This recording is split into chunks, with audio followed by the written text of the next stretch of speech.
भगवान शिव को भोलानाथ मध्य कुहाଯାଏ।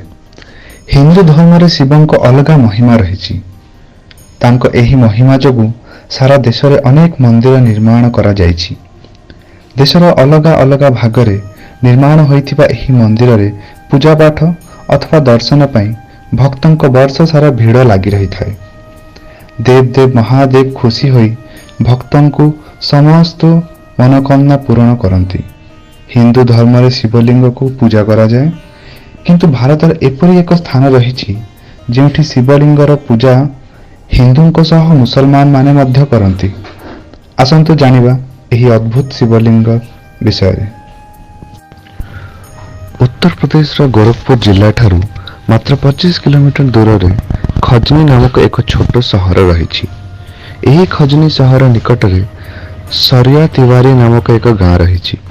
एही गाँ रे भगवान भोलानाथंकर एपरी एक चमत्कार शिवलिंग अछि जहाकु उभय हिंदू और मुसलमान धर्मर लोक माने बड़ श्रद्धार सहित पूजा करती। मुसलमान मानक द्वारा एही शिवलिंगर उपासना पछरे कारण हेउछि जे एही शिवलिंग उपरे उर्दू भाषा रे ला इलाहा इल्लाह मुहम्मदुर मदुर रसूलुल्लाह जहाकु इस्लाम रो पवित्र वाक्य मने करा जाए खोदेई करी लेखा जाइछि। एही कारणरू मुसलमान समाज रे लोक माने रमजान मास में एही मंदिर को जाई अल्लाह को निकट रे प्रार्थना करंती। कुहाजाए जे जेतेबेले महमूद गजनी भारत उपरे आक्रमण करी देशर विभिन्न मंदिर लुंठन करिथिला सेतेबेले से मध्य एही मंदिर विषय रे जानिबाकू पाइथिला।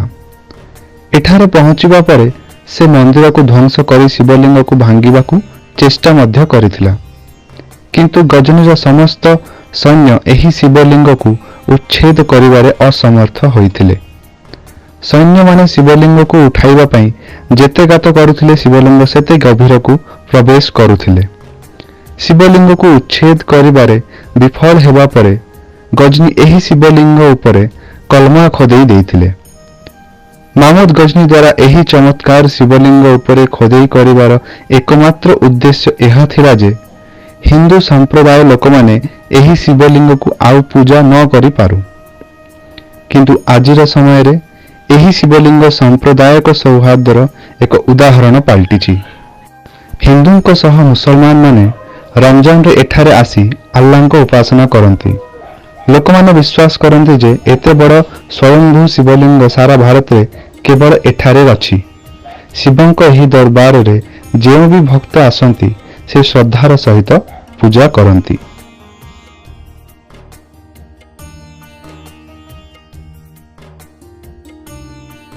जदि आपनको आमर एही वीडियो भलो लागिछि तेबे लाइक और कमेंट करंतु एवं आम चैनल ट्रू नेशन ओडिया को सब्सक्राइब करंतु।